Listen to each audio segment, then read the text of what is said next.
Hey YouTube world, I have some important news to tell all CDL holders and the public about a situation happening here in Cherokee County at the Blacksburg Magistrate Court, where Judge William D. Cobb and State Transport Police are filing cases in the magistrate court, and then afterwards basically they're going and holding a bench trial without giving proper notice to CDL holders.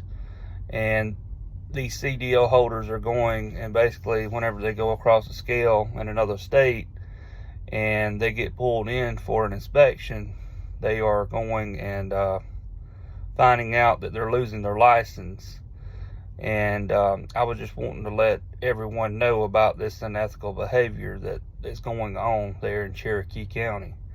And these officers, the state transport police officers, are going and not plea bargaining or not going and negotiating these cases to a lesser included offense when mitigating circumstances are there for them to do so.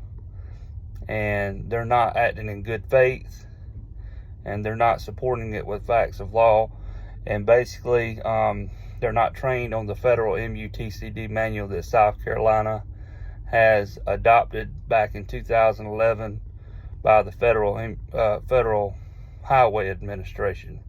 Anytime they have anything to do with any construction work on an interstate, the Federal Highway Administration gives a lot of funds to the states, and these states are required to follow the federal MUTCD manual when they are getting funds from the Federal Highway Administration. So there's some issues on the part of some of these contractors with the SCDOT are not doing what the federal MUTCD manual says as far as putting these signs out, and they're placing signs that are not regulatory signs, and then these officers are unfairly writing tickets to CDL holders. Up near exit 92 to exit 100, they've got these signs that says trucks use left lane in the construction signs, and these signs are not in conformance with regulatory signs, and so they're not enforceable as far as giving tickets out as far as that, because they're not, that sign is not in conformance with a regulatory sign. A regulatory sign is basically a mandatory sign that says that basically it's a mandatory law for state, local, or federal law, and it's just telling you what it prohibits, and it tells you exactly what what's being prohibited or what's being restricted on either a lane, either for a left lane or something like that for trucks. So these officers are unfairly ticketing these CDL holders and then having trial without even properly noticing them.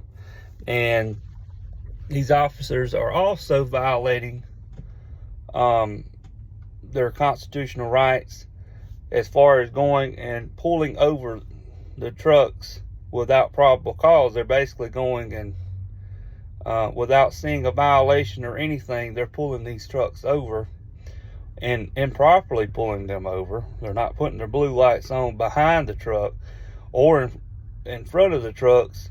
They're getting in front of the trucks and they're pointing out, out their door, or out the door and out the window, pointing and directing the trucks to continue on the lanes that are going on.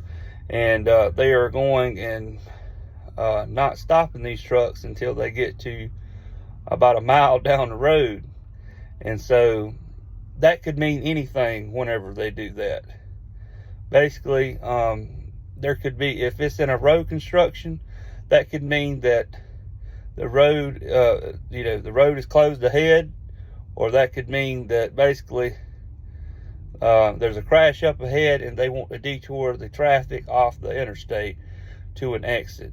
So these officers are doing improperly traffic stops and stuff like that, and they are doing unethical violations against individuals' constitutional rights by not allowing due process to happen for these individuals.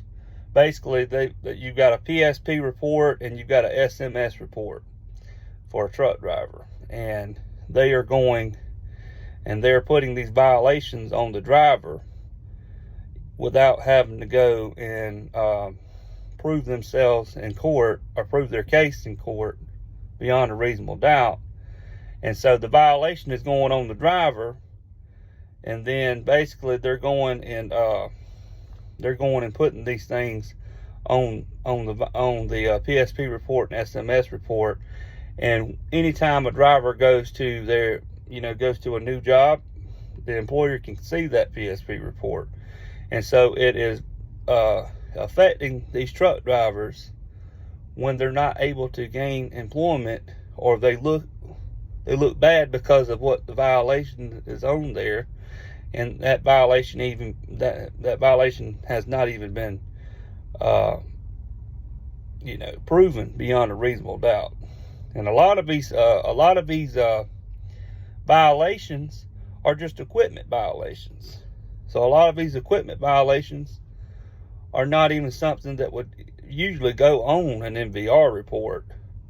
And I think that these officers could go and instead of putting these violations on the drivers, promote safety by going and make sure that these things are fixed before trial, to where if it's fixed, the case would be dismissed, and that would promote safe driving and that would promote safe equipment violations without having to go and waste taxpayers' money on going and trying to prove these cases in court. And like I said, since they're not plea bargaining, these cases are going down as far as a lesser charge because they can't prove their case beyond a reasonable doubt. These cases are stuck on the docket, and it's causing violations of speedy trial as far as going to traffic court in Cherokee County and across the state of South Carolina. So, and there probably is issues out there other than South Carolina about these same things. So I think it needs to be addressed. I think the public needs to know what is going on as far as these unethical violations, and as far as these individual CDL holders getting unfairly ticketed. And basically they work so hard to go out here and try to make a living and work tirelessly and go out here and provide and put food on the shelves and go and make sure that we have clothes on our backs and go out here and make sure we have a road to drive on for them to even enforce the law. And I just think it's that it's immoral, that it's wrong for the Judge William Cobb of the Cherokee County Cherokee County, which is in the Blacksburg Magistrate Court, and for the State Transport Police to go and violate and unethically go and violate these individual rights as far as CDL holders. Basically, they're going and shooting everybody in the foot when they do this, because our economy is already shaken by what COVID did. And there's a strike on the way as far as the rail and everything. And with this situation going on,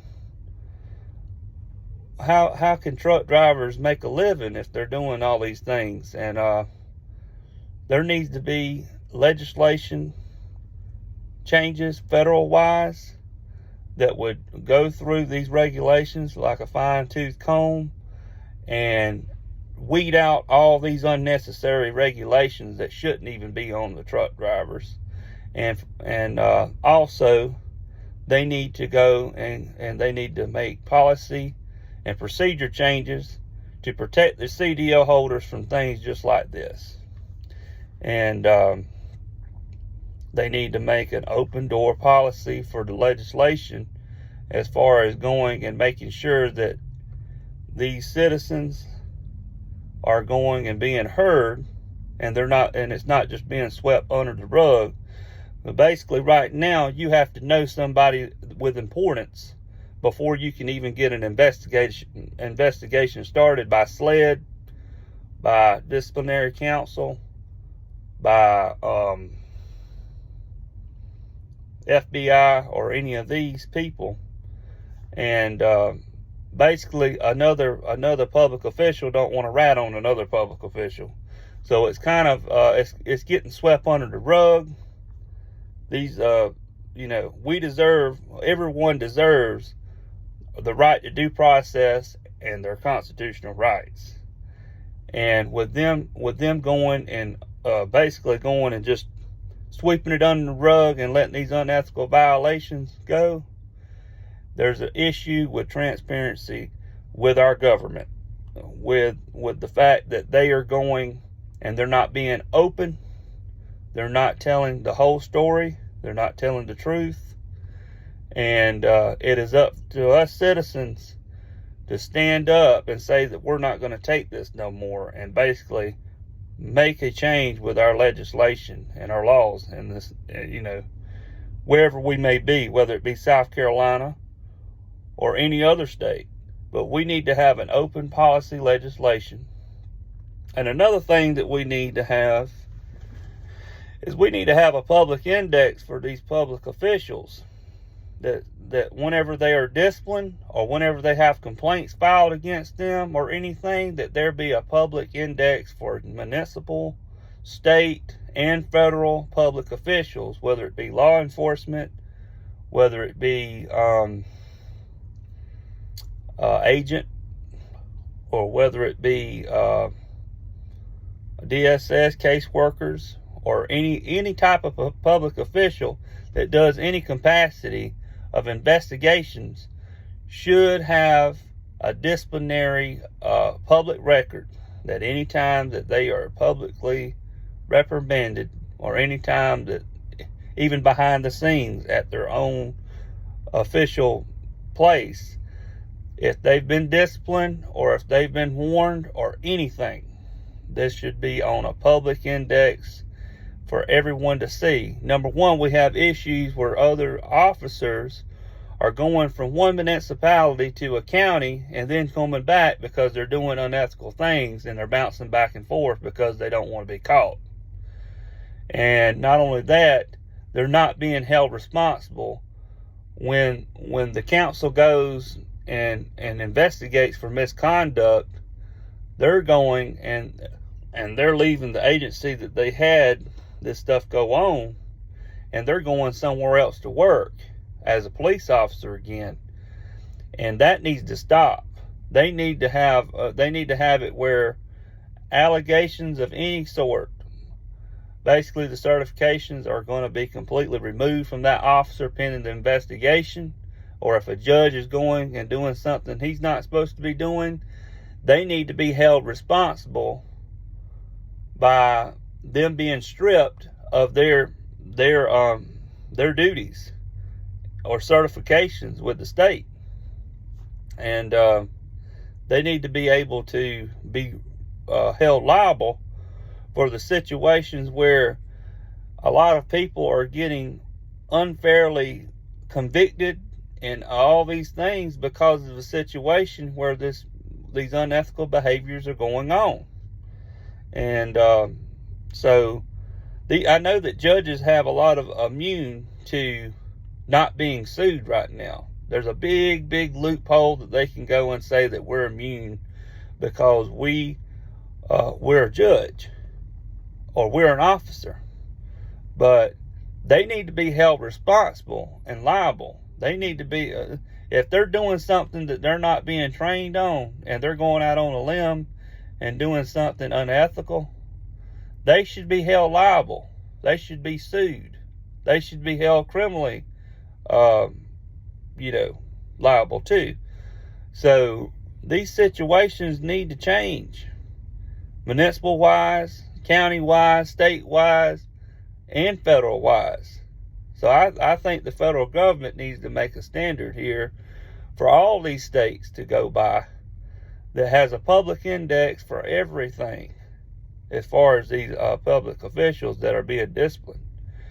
That way, no matter where they go, what county they go to, municipality they go to, or state they go to, it's going to follow them, because they need to be held liable. They don't need a chance to go out here and screw up somebody else's life.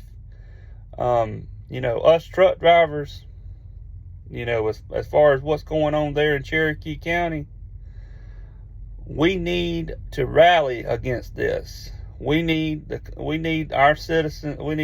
The citizens need to stand up for the truck drivers, and the truck drivers does not need to let this happen either. And the carriers sure don't need to let it happen either, because when they put these violations on these drivers without proving their case, basically it's going against the driver and it's going against the carrier. So it's hurting everybody's safety score. And these officers know how to manipulate the system and to delay the trial and to go and use things or tactics to basically deny someone's rights for due process. And when it goes on over a year on a traffic violation, there's something wrong with that. Another thing is that they having to go and file this thing 3, 4, 5, 6 months after the violation happened, and they're supposed to have a court date on the ticket. So if they wait 5 or 6 months, that court date that was on the ticket is voided. So the court is responsible for notifying the defendant of any kind of proceedings. Number one, if they don't do it, they're violating the constitutional rights of that defendant by not having the right to cross-examine that officer on the stand under oath. Number two, they're violating due process rights. And if they're delaying the case and they're making up excuses, they're violating speedy trial rights. Whenever they go and they not want to resolve these cases and they want to put it back on the backlog, that's hurting everybody that's in that court. So there needs to be procedure and policy changes across the board with not only these courts, but also these state transport agencies, where they are supposed to plea bargain the case. Now they're going to go off this federal statute about 49 CFR 384.226 about masking. But that is referring to convictions, and that right there is also about when someone pleads guilty. But when the case cannot be proven beyond a reasonable doubt, or there is doubt in the case, and there's good faith used, and the facts of law support a lesser charge, then they are not barred from doing that. And it does not bar anybody from doing that, because if it did, that federal law would be unconstitutional, because of the situation where you would have violation after violation in these courts of speedy trial, and you would also have violations on due process. So these things need to be addressed, and even the Attorney General said that these things are in doubt when it comes to that federal statute. So we need to treat these CDL holders just like any other driver, because in the Constitution it says equal rights. It doesn't say CDL holders are not guaranteed the same equal rights as other drivers on the roadway, and that's the same thing as anything else. So we need to be treated with fair respect.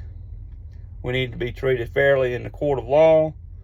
We need our rights protected from the get-go. And it is our right to assert those rights and to make sure that they are not being violated. So I encourage all citizens to know their rights and to assert those rights when an officer comes in contact with you or anything happens, because these officers will try to unethically do things. They can lie to you. They can lie to you, and they can manipulate you while they're not on the stand or in that courtroom.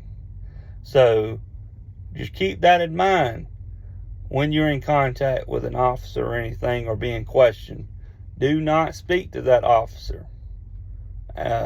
Remain silent.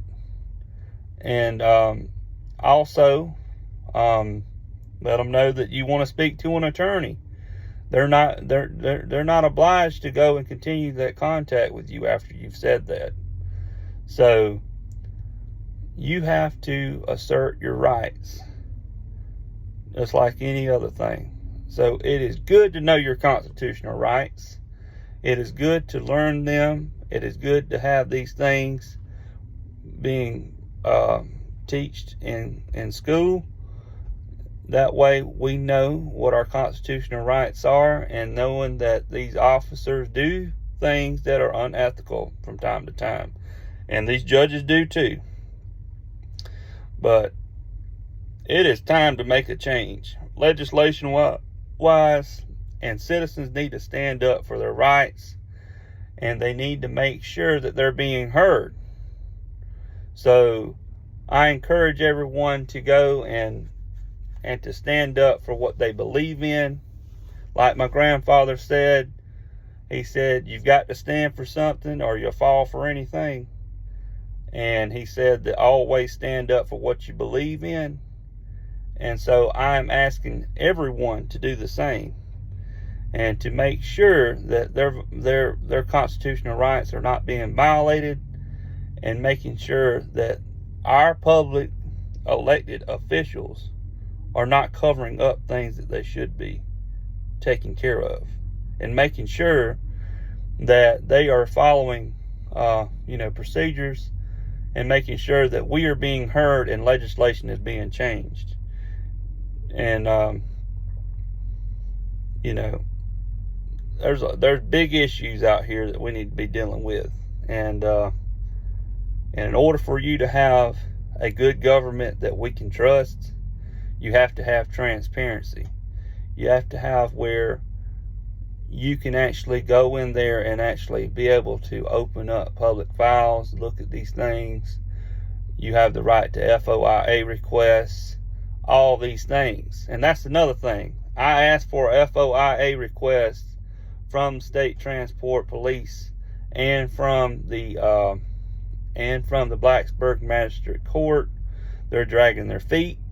They're not wanting to do it because they know that if I get that information, I'm going to find more things that they're doing wrong. So there's some issues there too. They're supposed to do it within 10 to 15 days from the time that they went and got these things done. And what do you do when you got a magistrate that is doing unethical things, and you're giving their courtroom an FOIA request on public information? And how do you go about getting the law to, basically South Carolina says that if you don't abide by this law, that you could be fined $100, no more than $100, or a 30-day jail sentence. So how do you go about doing that? How do you go about making sure the law is followed by a public official? They're not, just because they're a public official does not mean that they're above the law, the law of the land. They have to abide the law just like us citizens do. So how do we go about making sure that we are, that these people are held accountable? How do we go about going and having, them making sure that they're doing what they're supposed to be doing there.